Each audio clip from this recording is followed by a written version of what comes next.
Alright, so Nintendo is releasing a Lite version, which is basically a dockless version of their very popular console, the Nintendo Switch.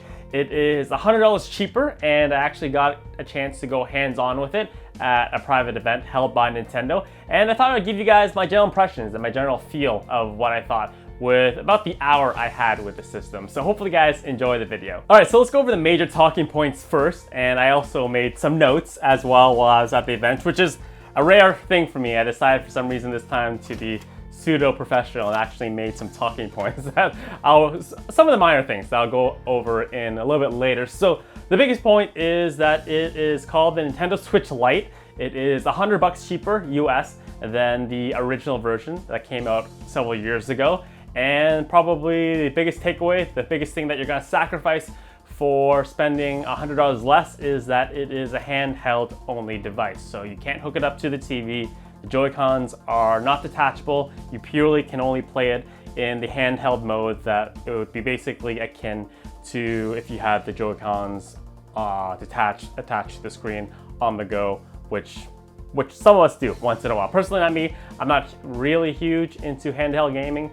I generally try to do all my console gaming at home, but I recognize that there are some people who do enjoy playing their Nintendo Switch on the go, such as if you have a commute or you're on the bus, what have you. So fortunately at the event, they actually had the original Nintendo Switch with the two Joy-Cons there as well, so I got to do a side-by-side comparison. So first things I note is that the Nintendo Switch Lite is a bit smaller. That being said, the screen is also a bit smaller. I'll post like the exact specifications right here, not to go into too much detail. So it is a smaller unit, fully assembled when compared to its older brother, and you get a smaller screen size. With the small screen size, you're supposed to get a little bit better battery life. The unit and the device itself is much lighter when compared to the fully assembled mobile version of the original Nintendo Switch. And I would have to say the entire unit itself is made out of completely plastic, which if you compare to the original Nintendo Switch, the main screen unit is made out of an aluminum finish. So the actual screen unit itself is aluminum, which is a little bit nicer in my personal opinion. It makes it feel a little bit more substantial, a little bit more durable. And physically, some other things that I noticed is that there is no longer a kickstand on the back middle section of the unit. So if you're one of the people who'd like to use the kickstand to prop up the Nintendo Switch to maybe watch a video or something, you can now no longer do that natively. You'd have to add some sort of attachment for that or prop up the unit against something.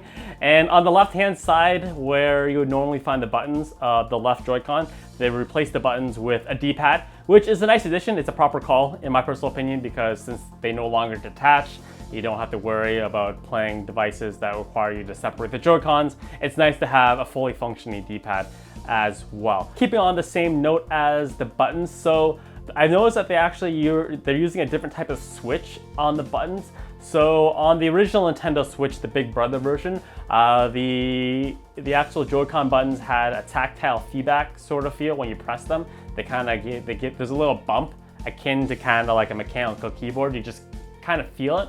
Whereas with the Nintendo Switch Lite, the buttons are a little bit more mushy. This is something I don't like. I actually like tactile feedback with my controllers, my keyboard, etc., etc. But if you're a person who likes the mushiness for some reason, I don't know, maybe that's for you. All right, so my final thoughts and final impressions of my time with the Nintendo Switch Lite. So even though the unit is a bit smaller, it is a bit lighter than its bigger brother, the original Nintendo Switch. Playing in handheld mode almost felt exactly the same as it does playing with the Lite, as it does playing with the Nintendo Switch regular version on its mobile mode. So you'll feel right at home. In terms of performance, it's still because it's a handheld only device, it just does suffer from a little bit of performance issues when you're playing some more graphically intensive games. So I got a chance to play the upcoming Legend of Zelda Link's Awakening, and I did notice a little bit of frame rate dipping as I was playing with it. Something that I probably won't happen as much if you're playing on docked mode. So it's always a give and take with these types of things. You can save $100, but you lose some functionality, be able to hook up to the TV. But at the same time, $100 is a third of the price. So that is a substantial amount of change.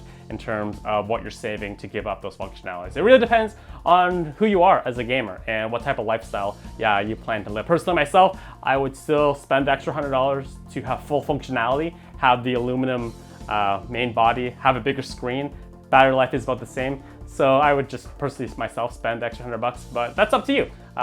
Those are my just general thoughts. So yeah, that is my thoughts of what I thought of my hands-on time with Nintendo Switch. If you guys have any questions, let me know in the comment box below. I'll try to answer them for you. But other than that, thank you guys for watching, and as always, have a fantastic day.